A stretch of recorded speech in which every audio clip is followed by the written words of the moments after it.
Hello and welcome to Lost Love Chronicles. Dear listeners, before we get started, drop a quick hi in the comments and let us know where you're tuning in from. Also, if you have any suggestions for us to make the channel better, please let us know. Now let's start with the story. My brother and my wife tried to sedate me into signing my company away. Few more weeks, and everything will be ours. I overheard her whispering to Brandon on the phone one night when she thought I was asleep. So, I let them think it worked. I played along, half-conscious, confused, compliant. I documented everything. Every pill, every forged paper, every whisper behind closed doors. Then I set a trap, buried them in federal court. Yeah, I found out my own brother and my wife were plotting behind my back to steal my company. She was slowly poisoning me, just enough to dull my mind, make me foggy. Meanwhile, Brandon was quietly manipulating business contracts, shuffling numbers, rewriting terms behind the scenes.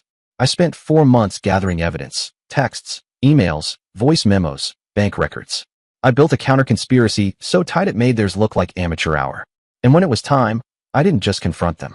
I destroyed them. It's going to be a long story, so you might want to grab a drink or some snacks. Here's what went down. 4 years ago, I was 30 and living the kind of dream most guys only fantasize about. My solar installation company, Phoenix Power Systems, was pulling in $3.2 million a year across Colorado and Wyoming. We had 42 employees, a full fleet of custom trucks with our branding, and contracts booked solid through 2025. I drove a blacked-out Ram TRX. Lived in a 4,500 square foot house I designed myself, with floor-to-ceiling windows and a deck that looked out at the Rockies. I had good money in the bank, my phone never stopped ringing, and I was my own boss. I started the company at 26, fresh out of trade school with an electrical certification and $10,000 borrowed from my grandfather, God rest him. I busted my butt day and night. Every install, every call, every invoice, I did it myself. My older brother, Brandon, came in 2 years later. I was stretched thin and we needed capital to scale. Brandon had an MBA and he knew the right people. He brought connections and polish. I brought grit, skill, and an unshakable work ethic. At first, it felt like a dream team. I handled the crews and tech side. He handled the business ops and financials. We even joked once that if we weren't brothers, we'd be rivals. Looking back, maybe we already were. Brandon had always been the golden boy. Star quarterback, straight A student, prom king, you name it. Our parents looked at him like he hung the damn moon. Me? I was the screw-up. The kid who needed a tutor, who took shop class instead of AP calculus. Family dinners usually came with a few jabs about how Brandon was the business mind, while I was just good with tools. Still, we made it work. Until she entered the picture. Scarlett. She was 30, an investment banker at Wells Fargo, and Brandon introduced us during a Broncos playoff game at his place. I remember it clearly, TV blaring, guys shouting, beer cans everywhere. Then Brandon waved me over. Hey, Axel, come meet someone, he said, slapping my shoulder. This is Scarlett. She's way too smart for you, but I figured I'd give you a shot. She laughed. Not a fake, flirty laugh, a real one. Don't listen to him, she said, holding out her hand. Scarlett Sinclair. I've heard a lot about you and your company. Her grip was firm, confident. She was stunning, hazel eyes, dark hair pulled back in a twist, and dressed like she'd just come from closing a 7-figure deal. Only the good stuff, I hope, I said. Depends on who's telling the story, she smiled. But I'm curious. You're the one running Phoenix Power Systems, right? That's me. I nodded. Started it from the ground up. She tilted her head. What's your EBITDA? And what kind of tax structure are you running, S-Corp or LLC? I blinked. Most women's eyes glazed over when I talked business. But not hers. Scarlett took notes. We dated for 18 months before I proposed. I remember standing there with the ring, watching her eyes go wide as she said yes. In that moment, I really thought I'd made it. Beautiful, brilliant fiancé on my arm. Business booming. Even my parents, for once, seemed genuinely proud, maybe even a little impressed. The wedding was perfect. Nothing over the top, but elegant. Exactly how Scarlett wanted it. She'd insisted on a prenup. I've got my own portfolio, Axel. It's not about you. It's just smart business, she had said, her tone cool but reassuring. I respect that, I replied. Honestly, I'd have done the same. Brandon helped draft the agreement. He made sure both sides protected their professional interests. This is how real partners handle things, Brandon told me over a whiskey. Clean, mature, and airtight. You're making the right move. At the time, I believed him. Hell, I thought it was a smart move too. But about 10 months into the marriage, strange things started happening. I'd always been in great shape, disciplined, consistent. Gym 6 days a week. Half marathons on the weekends. 12-hour days on job sites. Nothing. My body was a machine. Then, it started slipping. Fast. I was exhausted all the time. Could barely drag myself out of bed some mornings. My max bench dropped from 315 to 225 in under a month. My hands would shake when I climbed ladders. I'd get winded just walking across the site. Scarlett was concerned. Extremely concerned. "Babe, this isn't normal," she said one night as I sat slumped at the dinner table. "You need to see someone. I already scheduled an appointment with Dr. Levin for Monday. You don't think it's just stress?" I muttered, rubbing my temples. "It could be, but we're not taking chances. I also found a nutritionist who specializes in male adrenal fatigue. You're going to start working with her too." She dove into research like it was her job, Googling symptoms, printing out articles, buying books. She changed our entire grocery list. She even brought in some weird imported supplements I'd never heard of. Meals became a production. Organic everything. Custom teas. Vitamins in neatly labeled pill organizers. She'd watch me like a hawk at dinner. "You're working too hard, babe," she'd say gently, stroking my hair. "Your body's trying to tell you to slow down. Let us take care of the rest." The us bothered me. I didn't say anything. I just nodded. Meanwhile, Brandon had his own project. The business. He started pushing through aggressive changes to our structure. Things I didn't fully understand, but he insisted were best practices. "New liability arrangements, Axel," he explained one day, flipping through pages in my home office. "You have to think ahead. If we ever get sued, you want layers of protection. Do we need all this now?" I asked, rubbing my forehead. "It feels like a lot, man." "You're not looking at the bigger picture," he said sharply. "Your background's technical. This stuff's corporate. You hired me for a reason, remember?" Every time I questioned something, he hit me with the same crap. Lectures about modern business strategy, case studies, fear-based hypotheticals. Then came the banking changes. A new account setup that required dual signatures on all major expenses. Then, ownership percentage revisions. "Minor," he said, "just tweaks to reflect our evolving roles." Then, a succession clause, buried deep in the paperwork, that would give Brandon full operational control in the event of a medical impairment. I was too damn tired to argue. I was foggy. Couldn't concentrate for more than 20 minutes without needing a nap. Brandon started showing up after dinner with stacks of paperwork. He'd spread the contracts across the kitchen table like it was a war map. "This just needs your signature on page 6, 10, and 12, he'd say casually. Scarlett would appear behind him with a fresh cup of coffee. "Just push through it, babe," she'd say sweetly, rubbing my shoulder. "You can rest after this."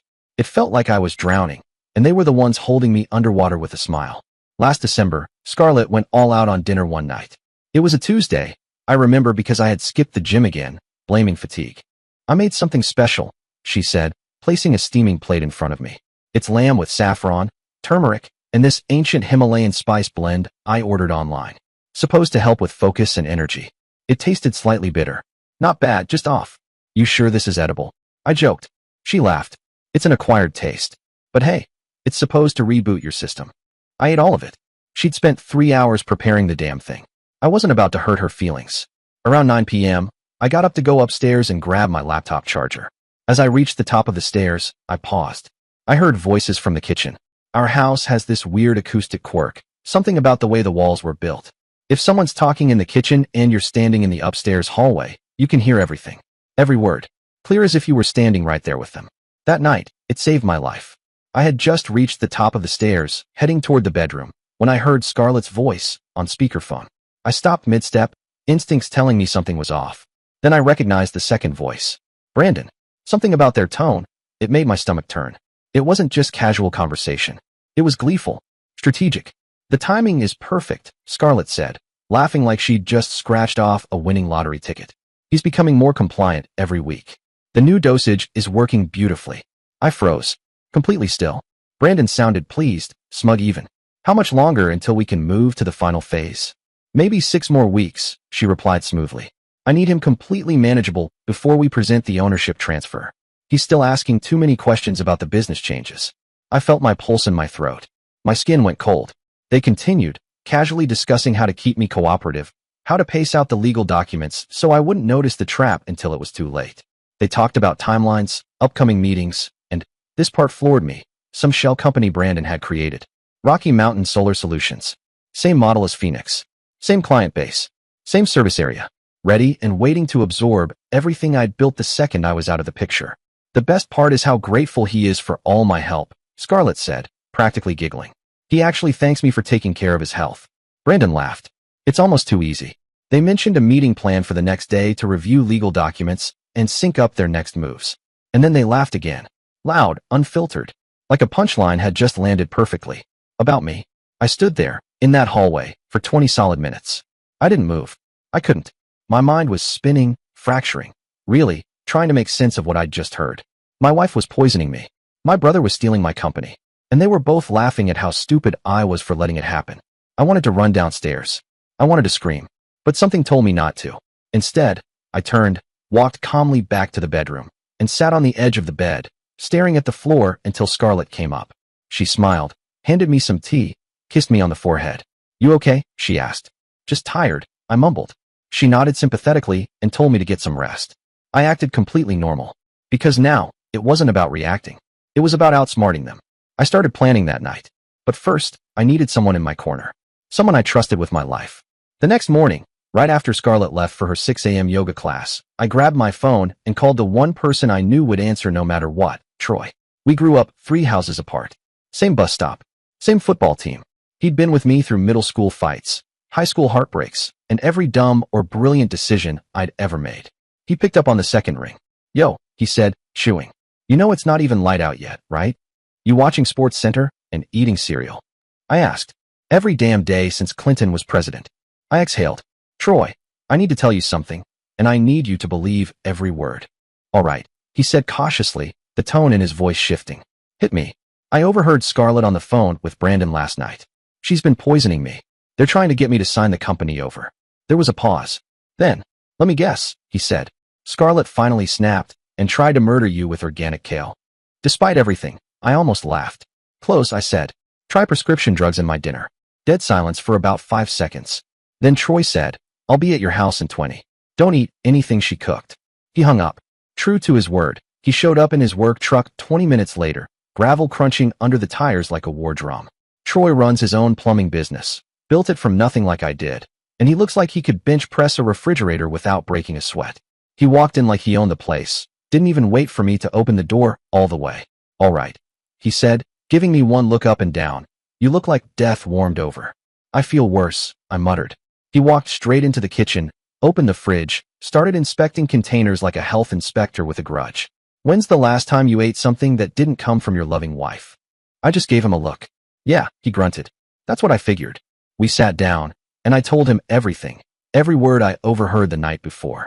Scarlett's fake concern, Brandon's smug questions, the mention of the shell company. I laid it all out. Troy didn't say a word while I talked. Just stared at me, arms folded across his chest, eyes sharp. When I finally finished, he leaned back in the chair and let out a long breath. So, your trophy wife and your genius brother have been slowly murdering you to steal your company. I nodded. That's the summary, yeah. He squinted at me. Well, I always said Scarlett was too good-looking to be trustworthy. Hot chicks don't marry electricians unless they want something. I actually chuckled, despite myself. Screw you. Hey, he shrugged. You said it, not me. We didn't waste time.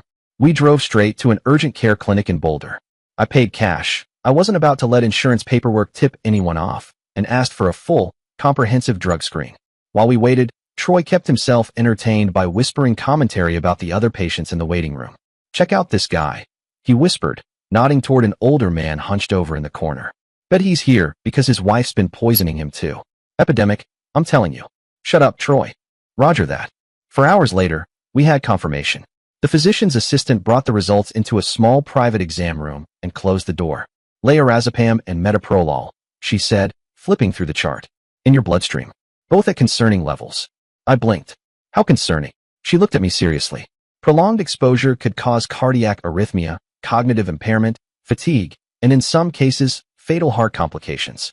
I thanked her, took the report, and walked out into the waiting room where Troy was pretending to read a 3-year-old issue of Men's Health. Well, he asked. Confirmed. Prescription drugs. In my dinner. Troy shook his head, jaw tight. Sick. Absolutely sick. We got back in the truck. I didn't want to go to the cops. Not yet. Not without enough to nail them both into the ground. So I made another call. Darius. He runs a private security firm, specializes in surveillance, digital forensics, stuff divorce lawyers usually hire when someone suspects cheating or asset theft. I met him a year ago through a commercial client who needed security installed on his solar array. The guy was ex-military intelligence. The kind of man who doesn't speak unless it's important. The kind of man who knows things. I explained everything to him in the parking lot of a Taco Bell, sitting on the tailgate of Troy's truck. When I finished, Darius just nodded once and asked, "How elaborate do you want to get?" "I want to know everything they're planning," I said, "before they know I know." Troy added, "What he means is, we want to go full CIA on these idiots. Cameras, microphones, maybe some drones if you've got them." Darius cracked the faintest smile. "Copy that." Within 6 hours, we were fully outfitted. Darius set us up with professional-grade surveillance gear, micro cameras smaller than a quarter, high-fidelity audio recorders that could pick up conversations through drywall, GPS trackers for both of their vehicles, and a forensic kit to monitor their phones and computers. We waited until Scarlett went to lunch with her banker friends. Then while she was out, Darius, Troy, and I turned my house into a goddamn recording studio. Hidden cameras in the hallway corners, the office, even her walk-in closet, anywhere they might let something slip. Then Darius ran background checks on both of them. Turns out, Scarlett had been fired from her previous banking job for irregularities in client account management. Nothing on her public record, but the internal HR memo told the real story. She wasn't just fired, she was quietly escorted out and blacklisted from the region. Brandon? Worse. He'd been involved in 2 previous business partnerships before joining Phoenix. Both ended badly. Lawsuits, accusations, partners claiming he'd manipulated contracts and financial arrangements. "Your wife's got a pattern of financial manipulation," Darius said, flipping through her employment history on his tablet. "Your brother's been running the same game for years. You're not their first target." I just stared at the screen, my stomach turning. Names, dates, internal HR notes, civil filings that never made it to court. This wasn't just betrayal. This was a career play, for both of them. The hardest part? Acting like nothing had changed. Scarlett would serve dinner like she always did, smiling sweetly, watching my every bite. I had to look her in the eyes and pretend everything was fine. "Thanks, babe. Smells amazing," I'd say, faking enthusiasm while palming food and sliding it into napkins. I'd excuse myself, flush it later, or toss it in a sealed Ziploc into the trash at the office. I dropped 15 pounds in 2 weeks. My clothes were hanging off me, but when she commented, I just shrugged. "Must be all the ladder work lately," I told her. "Been pushing myself harder on job sites." Troy played his part too. Every morning, like clockwork, he showed up at the shop with a greasy brown bag from his favorite deli. "Can't have you starving to death while we're trying to keep you from being poisoned to death," he muttered, handing me a pastrami melt and a Gatorade. Though I gotta say, this is the weirdest diet plan I've ever seen. "Better than kale and crushed pills," I muttered. Meanwhile, Brandon kept pressing. He called 3 times that week, wanting to finalize the corporate restructuring. Same cheerful tone, but I could hear the edge behind it. "Just trying to lock things in before Q2 hits," he said. "You've had more than enough time to review the updates." "Still working through it," I replied. "There are a few things I need clarification on." His voice tensed. "We can't wait forever for you to catch up, little brother. Time is money in this business." That phrase, little brother, hit different now. It wasn't affectionate. It was condescension. Always had been. Every time he said it, he meant you're beneath me. Finally seeing the manipulation behind it felt like waking up from a 20-year coma. The next month was like watching a real-time documentary of my own betrayal. The surveillance footage Darius installed gave us everything. Scarlett had a whole routine. She'd prepped 2 identical plates for dinner, both looking identical, same seared salmon, same wild rice pilaf, same sautéed kale. But only one had crushed pills mixed in. She was surgical with it. Waited until my back was turned. Used a mortar and pestle to grind the pills fine. Sometimes a capsule, sometimes a crushed tablet hidden under a layer of sauce. Then she'd plate the food, smile like nothing happened, and slide it across the table. "Try this," she'd say sweetly. I added turmeric. "It's anti-inflammatory." The woman was methodical. I started digging through every inch of the house. That's when I found her stash. Hidden inside a cardboard box labeled organic cotton tampons in our master bathroom closet. I opened it and froze. 6 prescription bottles. All different names. All different pharmacies. Darius examined them later and whistled low. "These are fake identities. She's been doctor shopping. Paying cash. Smart, no insurance trail." "Jesus," I whispered. "She planned for every angle." "She's been doing this a while," Darius replied grimly. "And she's damn good at it." The audio recordings were just as damning.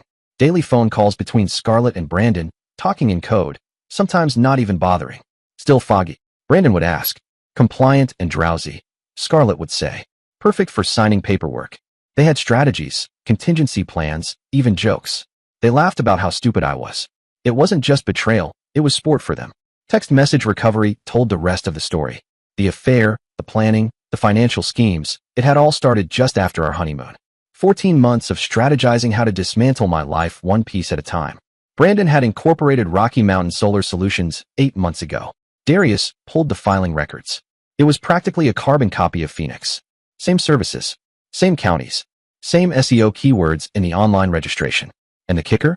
He'd already started recruiting my best guys, promising them 20% raises, bonuses, management titles. 3 of my most trusted foremen were planning to walk. But the most devastating blow came from the footage in Scarlett's closet. She wasn't just talking to Brandon anymore.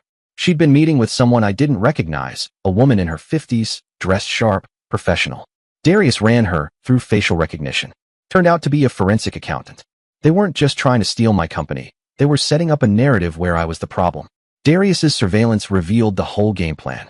They were developing strategies to challenge our financial records and business valuations, laying the groundwork to claim I'd mismanaged the company and needed to be removed for fiduciary reasons. The poisoning? That was just phase 1. Phase 2. Demonstrate I was cognitively declining, unfit to manage day-to-day operations. Phase 3. Full ownership transfer, justified under the guise of protecting the company from my poor judgment. Scarlett's mysterious consultant, the older woman from the closet camera, turned out to be Brandon's ex-girlfriend from college, a CPA specialized in partnership dissolutions. According to Darius, the 3 of them had been planning this takeover for over 2 years, just waiting for the right mix of opportunity and vulnerability. They'd found both. Or so they thought. That's when I called in Aubrey Walters, my attorney. She's a stone-cold specialist in white-collar crime and partnership fraud. Sharp, aggressive, and relentless when it comes to corporate betrayal. I walked her through everything: recordings, footage, prescriptions, the shell company, the CPA connection. She didn't blink. "We're going federal," she said, tapping her pen against the file folder. "This isn't just poisoning and theft. With Brandon operating across state lines and using shell corporations to launder control, this is federal business fraud. I'm contacting the FBI's Financial Crimes Division immediately." But I didn't just want them arrested. These 2 had spent months, years, tearing apart my body, mind, and business. They wanted to ruin me. I wasn't going to be satisfied with court dates and plea deals. I wanted them to feel it, to lose everything, to know they were outplayed. Aubrey and I devised a plan, a controlled confrontation that would give the feds everything they needed. Audio, video, chain of custody, the works. We scheduled a business meeting at my office where Brandon believed I'd finally be signing over majority ownership. He thought it was his victory lap. But in reality, it was going to be a sting operation. Federal agents would be staged in the next conference room, recording everything. I spent 2 weeks prepping. During that time, I stopped palming food and started eating every meal at the office instead. Told Scarlett I was just slammed with work and needed to stay focused. She didn't argue, probably happy she didn't have to play nursemaid. By the end of the first week, I could feel the change. The brain fog lifted. My heart stopped racing. My strength started to return. I was back in the gym, back on job sites, back to being me. Brandon noticed, and he didn't like it. He started calling daily, sometimes twice, always with urgency. "Hey, we've really got to move forward on the restructuring," he said one afternoon, voice tight. "The new contracts are extremely time-sensitive, Axel. If we don't finalize this, we risk exposure." "Yeah," I said casually. "I'm reviewing everything. Just want to make sure it's all airtight." "Well, of course it is. I had the best legal consultants draft this. You don't want to stall out right now." I shrugged into the phone. "Just being thorough, big brother. You taught me that, remember?" He didn't have an answer for that. Scarlett, on the other hand, doubled down. The dinner doses increased, heavier shakes, longer nights of nausea. I flushed them all, smiled through the pain. Then I started to fight back. Quietly. First, I drafted fake documents, looked completely legit, detailing a fictional plan to sell Phoenix to a national solar chain out of Texas. I left them on my home office desk, just sitting there, half hidden, like I'd been careless. She found them within hours. I came home to hear her on the phone in the hallway. "He's planning to sell everything," she hissed. "We need to move now. This whole plan could fall apart." I walked in like I hadn't heard a thing. "Everything okay?" I asked, eyebrows raised. "Oh, just work stuff," she said, smiling too hard. "Want me to fix you something?" "I'll just grab something from the fridge." "Thanks, though." Then I added one more twist. I started dropping hints. Subtle ones. I told Scarlett the doctors had found something concerning in my blood work, something they couldn't quite diagnose yet, but that might affect my cognitive health. She froze mid-step when I told her. "Oh," she asked, feigning concern. "What kind of symptoms?" I shrugged. "Fatigue, memory issues, trouble focusing." You know, stuff you've already noticed. I've got some follow-up scheduled. Her eyes practically lit up. Well, if you ever need help understanding any of the medical documentation, she said gently, I'd be happy to help. Meanwhile, Darius had gone full ghost recon on them. While Scarlett played the doting wife at home and Brandon rehearsed his power play, Darius was running counter-surveillance on both of them, tracking, logging, recording. Everything. Turns out Brandon had already started meeting with potential investors for Rocky Mountain Solar Solutions, selling shares, promising assets, even locking in contracts on paper for resources he didn't even legally own yet. He was out there pitching a company built on stolen ground, counting chickens before the coop was even unlocked. Scarlett? She'd been sneakier, consulting with divorce attorneys on the side. Quiet, cautious conversations about protecting her assets in case of unforeseen complications. The implication was clear. If the plan went south, she was jumping ship with whatever she could carry. They were planning backup strategies for their backup strategies. What they didn't realize was, I had backup strategies for their backup strategies for their backup strategies.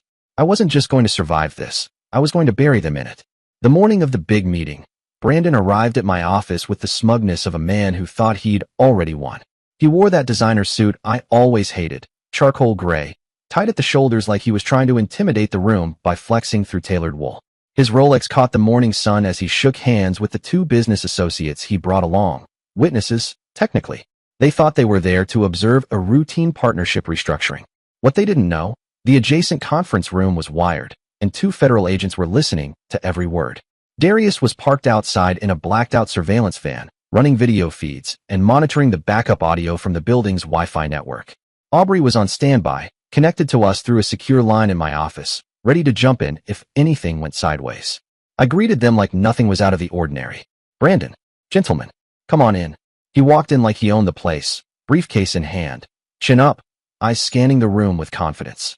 Then he got to work. One by one, he pulled out documents and laid them out on the polished oak conference table like he was dealing cards at a private table in Vegas. First came the new ownership agreement, giving him 65% control.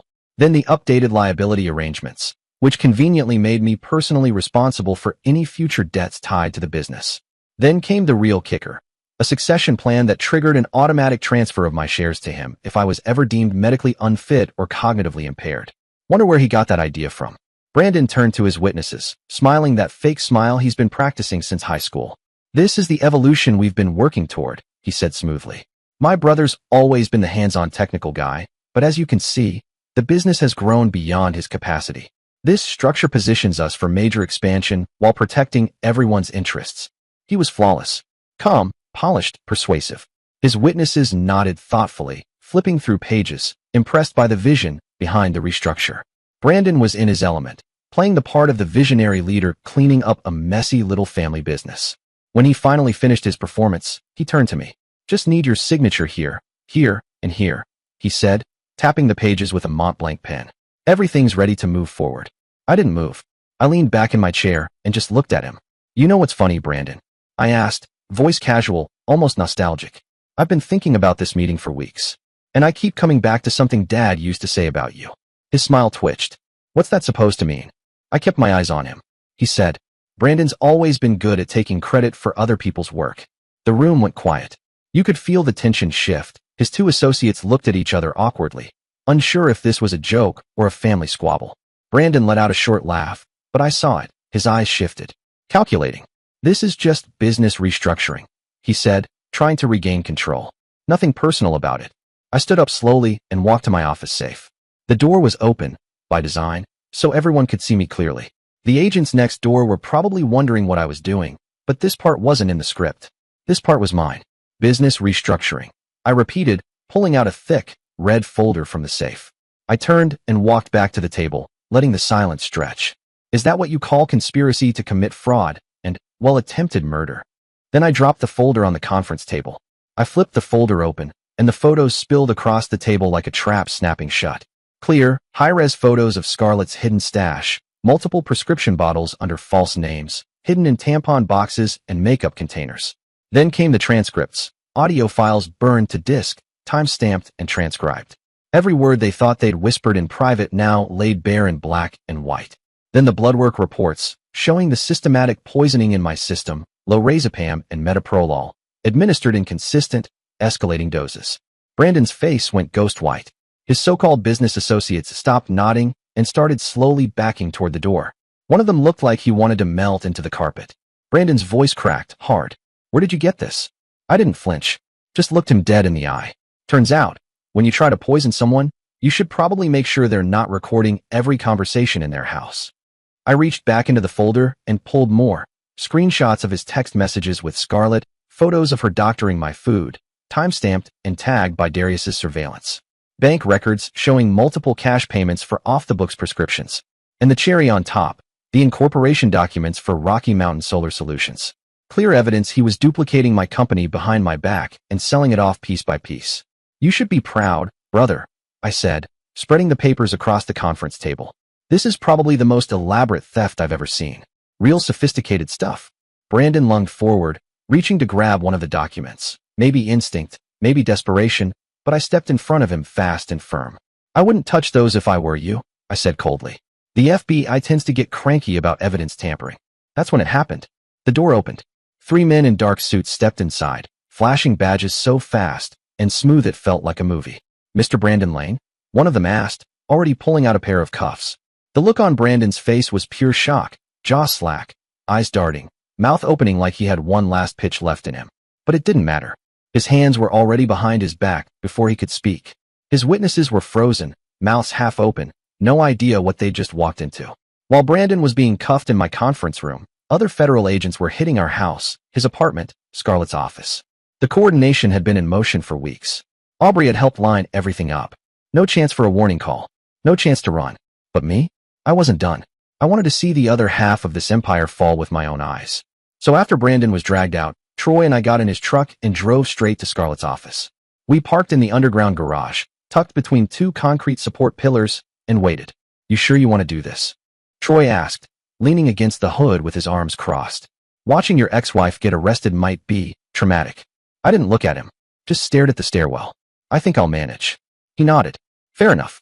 Just don't expect me to catch you if you faint like some Victorian lady." I cracked a small grin. "Shut up, Brandon. Hey, I'm not the backstabbing sibling in this story." Then we saw her. Scarlett. She was walking across the garage, fresh from another overpriced lunch, designer heels clacking confidently on the concrete. She was scrolling her phone, probably checking messages from Brandon, oblivious to the hammer that was about to fall. 2 unmarked cars rolled in from different angles, boxing in her exit. Then the agents stepped out, badges raised, calm and precise. Scarlett froze mid-step. What happened next was art. Her face went through this incredible transformation. First, confusion. Then a flicker of recognition. Then full-blown panic. Finally, desperation, wild-eyed calculation. You could almost see her trying to figure out which lie to start with, which direction to run. She looked around the garage like she was about to bolt. In those heels. It would have been hilarious. Troy leaned toward me. $10 says she tries to run in those ridiculous shoes. That's when she saw me. I was leaning against a concrete pillar, maybe 30 feet away. Calm. Silent. Watching. Her eyes locked with mine, and I saw it. The exact moment she realized how utterly, completely screwed she was. "You," she shrieked, pointing at me like I was the villain here. "You did this. You set me up," Troy muttered under his breath. "Yeah, he set you up by not dying when you poisoned him. What a scumsucker." I didn't move. I didn't speak. Just stood there with my arms crossed, watching her spiral. The federal agents didn't rush. They approached slowly, methodically, letting the scene play out. Scarlett locked onto me like a missile, storming across the garage with all the rage of someone watching her castle collapse brick by brick. "How dare you spy on me?" she shouted, her voice echoing off the concrete. One of the agents stepped forward, calm but firm. "Ma'am, we have a warrant for your arrest. Please stop and put your hands where we can see them." She didn't even glance at him. Her eyes were fixed on me like I was the only person in the world. "You're pathetic," she hissed. "You were never good enough for me anyway. I was doing you a favor by trying to make you more successful."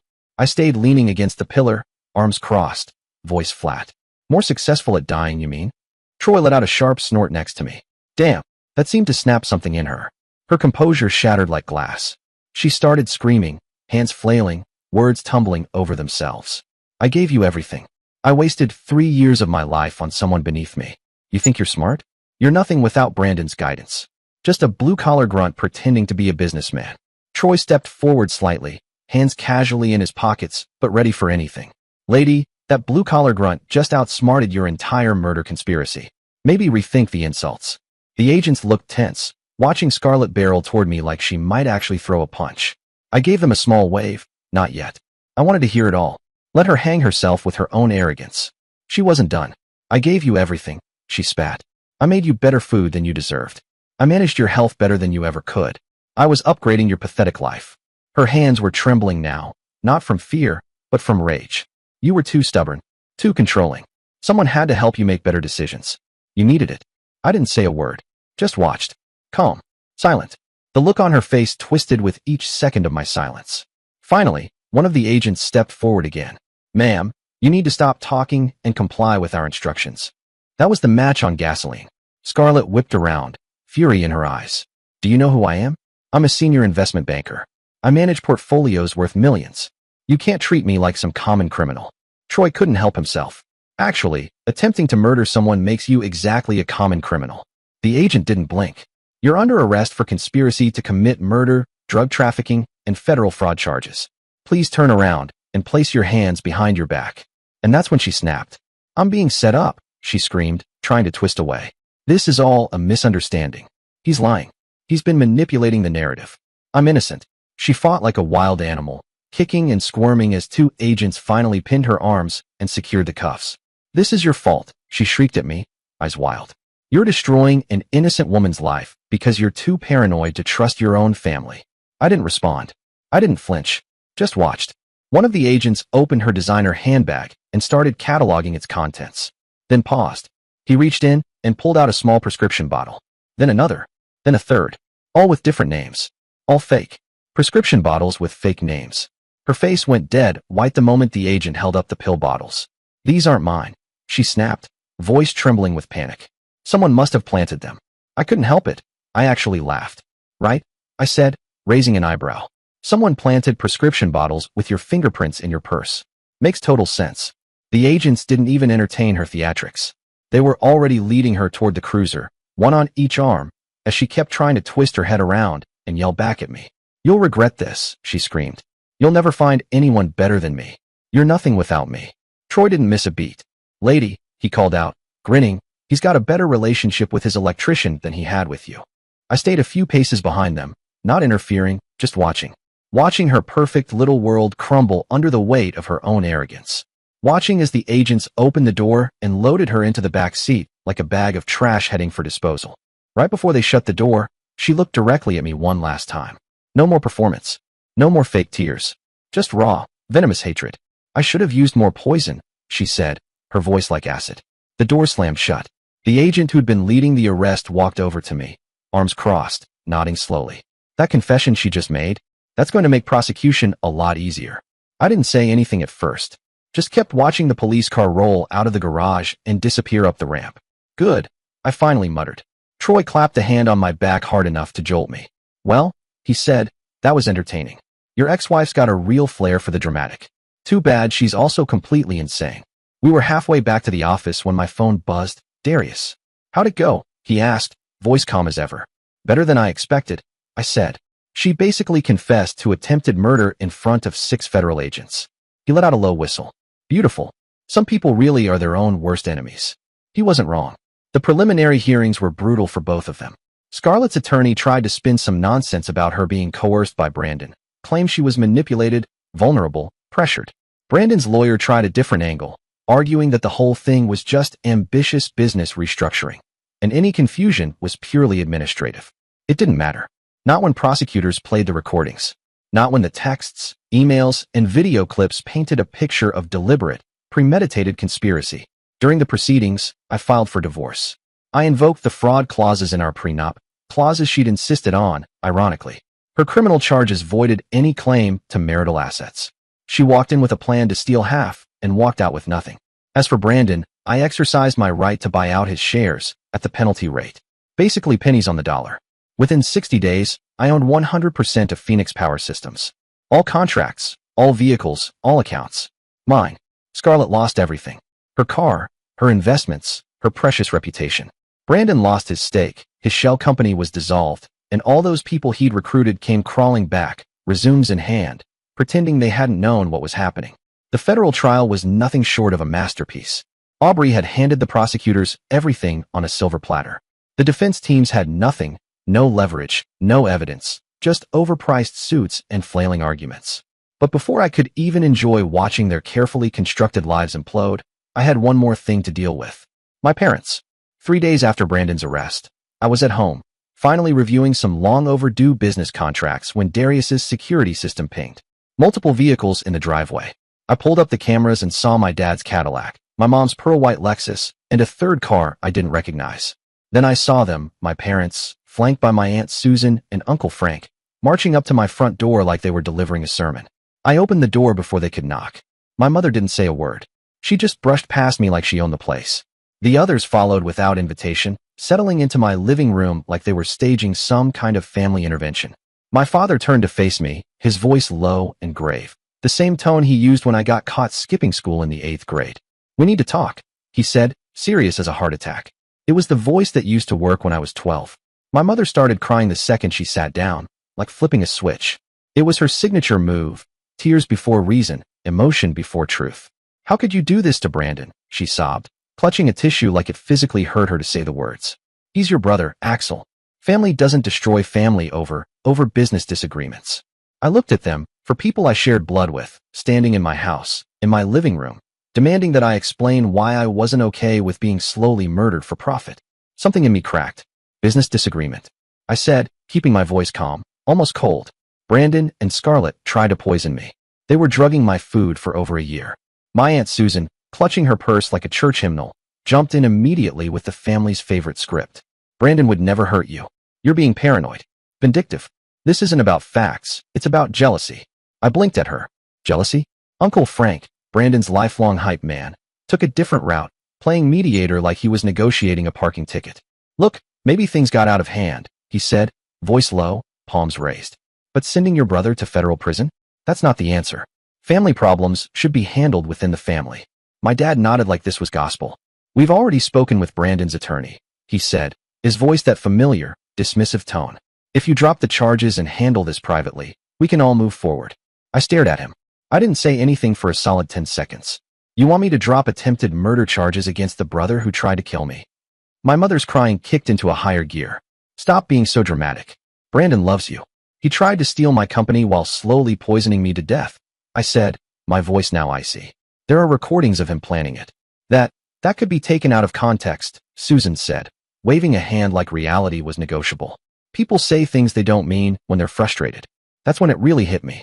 They could see the crime, the manipulation, the betrayal, and they'd still find a way to blame me. Brandon could have shot me in the chest right there in the living room, and they'd probably complain about the mess on their shoes." My dad straightened his spine and tried to pull the old alpha routine. "You're going to drop these charges and help your brother." I didn't raise my voice. I didn't shout. I just walked to the front door, unlocked it, opened it wide, and turned back. "Get out of my house." My mother gasped like I'd slapped her. "We're not leaving until you agree to help Brandon. He's facing 8 years in prison because of your vindictiveness." "No," I said, staring straight at her. "He's facing 8 years because he committed federal crimes. The FBI has evidence of everything. This isn't a family dispute. It's an attempted crime."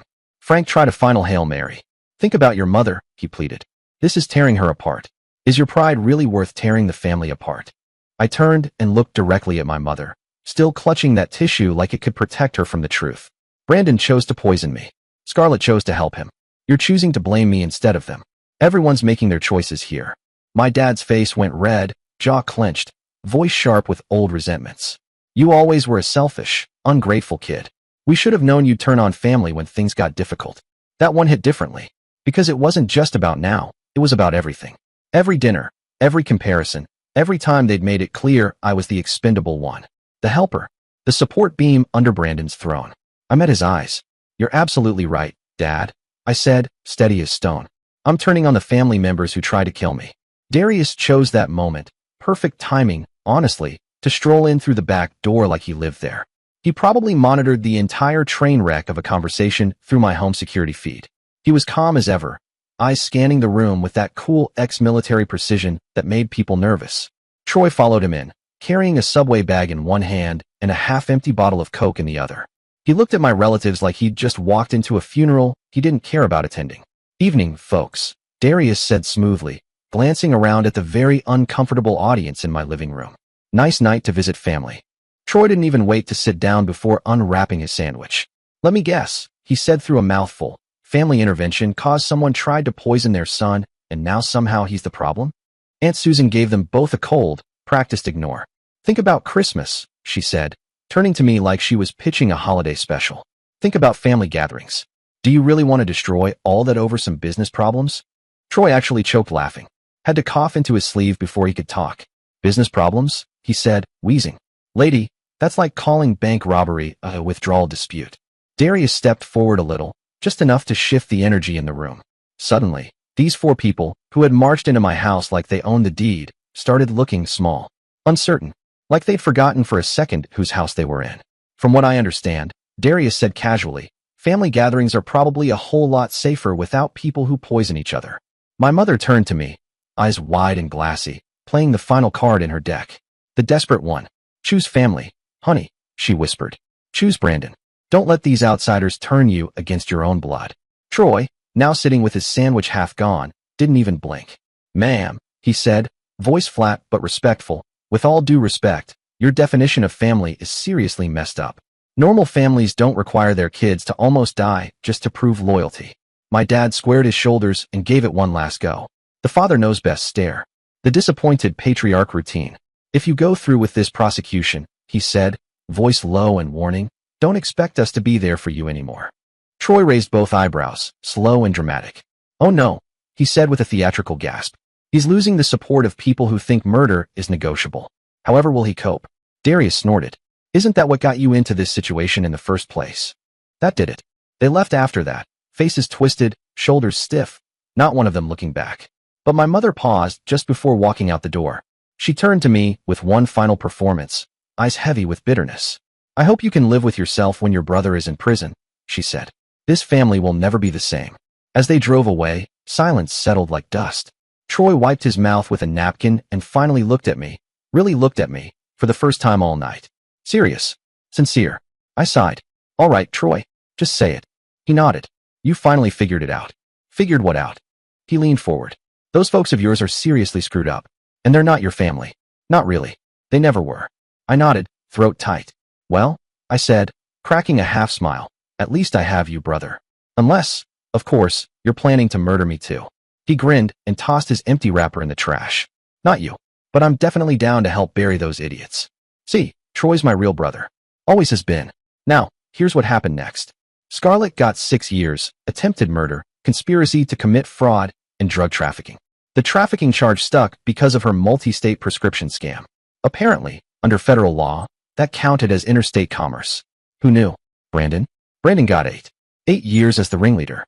The mastermind. The charming golden boy turned criminal defendant. The charges included racketeering, wire fraud, and, most satisfying of all, conspiracy to commit murder. Brandon's previous partnership disputes came back to haunt him hard when prosecutors dug into his history.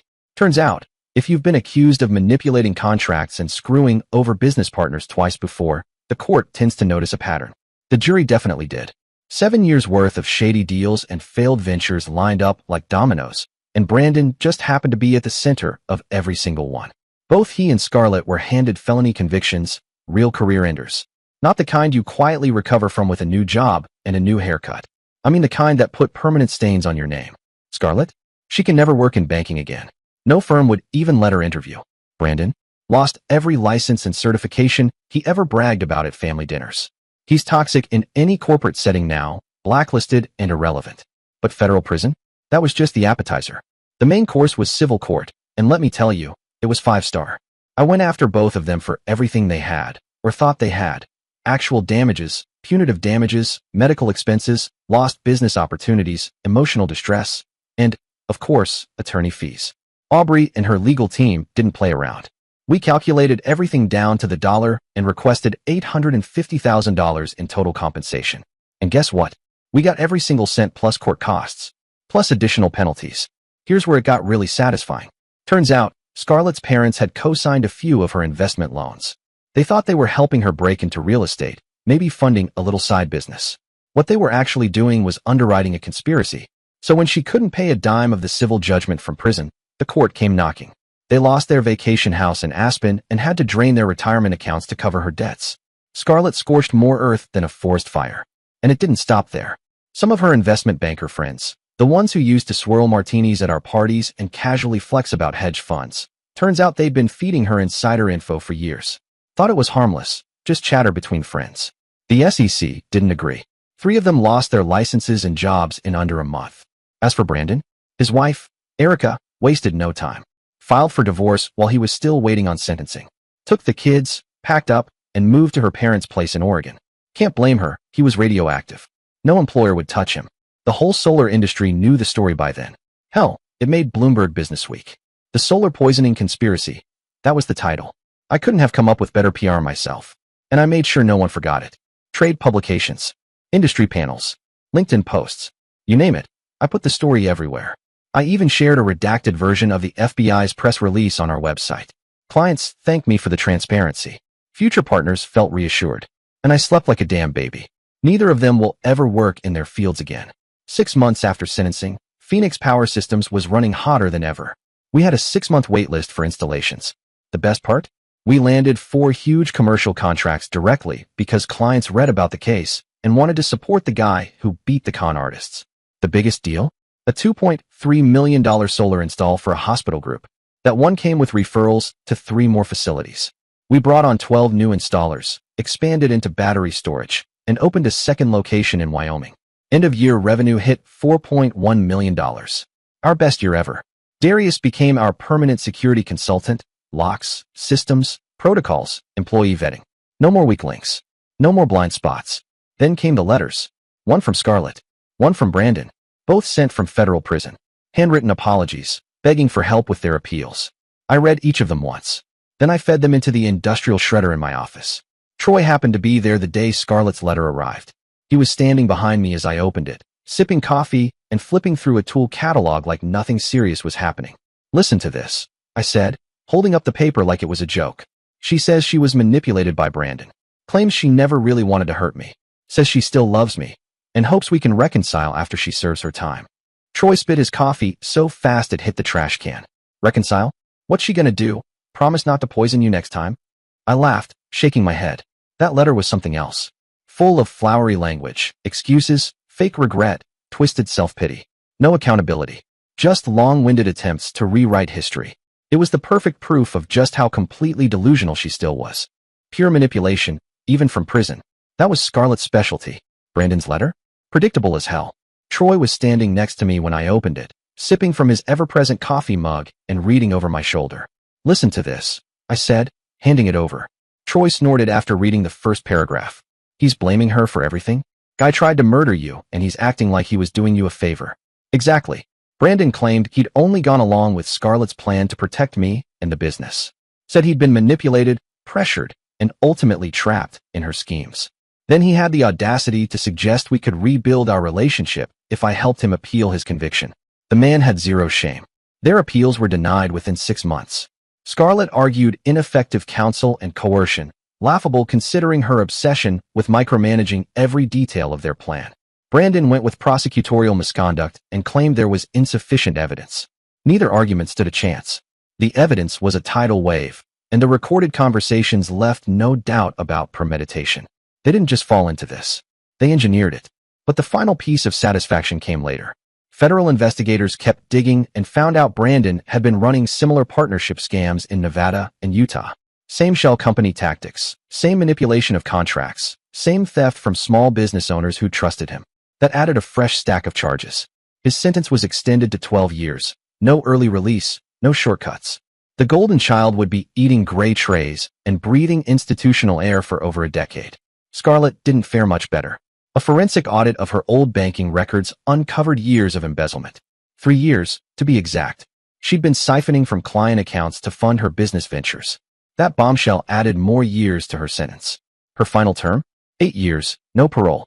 The violent nature of the poisoning charges ensured that. 2 years after their sentencing, Phoenix Power Systems had become the largest solar installation company in the Rocky Mountain region. We had 87 employees, operations in 4 states, and we're closing in on $8 million in annual revenue. Not bad for a blue-collar guy pretending to be a businessman. I bought a new headquarters building downtown, sleek, modern, energy efficient, and upgraded our entire fleet to electric. We launched a profit-sharing program that made our installers some of the best paid in the industry. It changed morale completely. People felt like they were building something with me, not just working for me. My personal life? Night and day. I started dating a mechanical engineer who designs wind turbines. Smart, grounded, and the kind of woman who actually respects what I've built. She doesn't try to manage me, fix me, or manipulate me. She just gets it. We're taking things slow, no rush, no pressure. But she's already more genuine in 6 months than Scarlett was in 3 years. As for the house, after Scarlett's arrest, I gutted the place. New kitchen, new bedroom, new layout. If she ever walked in again, she wouldn't recognize a single room. Every trace of her existence was erased. The only thing that stayed, Darius's security system. That's permanent. My relationship with my parents? That's gone too. Never recovered. They never once asked how I was after everything. But they did visit Brandon in prison. Brought him home-baked cookies, probably. Some family dynamics are just toxic. Doesn't matter how much you try to fix them. But I wasn't the only one who learned from it. The entire solar industry paid attention. Our story became a case study in partnership fraud prevention. I spoke at 3 conferences, standing room only each time, about corporate security, partnership vetting, and the red flags I missed. Then last month, I got a call from the federal prosecutor who handled our case. "You're going to love this," she said. Scarlett's been trying to negotiate a sentence reduction, offering information about other financial crimes she claims to have witnessed. I laughed out loud. Let me guess, she's a martyr now. Something like that. But none of it helped her. Too little, too late. Still, she keeps asking about you. Wants to know if you'd be willing to meet with her. I didn't even hesitate. Tell her I'm busy running the company she tried to steal. Brandon? I haven't heard a word. No letters. No calls. Nothing. Word is he's broken. Prison life stripped the arrogance right off him. The golden child finally ran into a wall he couldn't out-talk or outmaneuver. And every morning, when I pull into the parking lot at our headquarters, I see the Phoenix Power Systems sign rising above the competition. It reminds me of something simple, but powerful. Sometimes, the best revenge is just being better, more successful, more respected, more free. They thought they could drug me into submission and steal everything I'd worked for. Instead, they gave me the motivation to build something bigger and better than they ever could have imagined. Dear listeners, please share your thoughts in the comments section below and don't forget to like, share, and subscribe.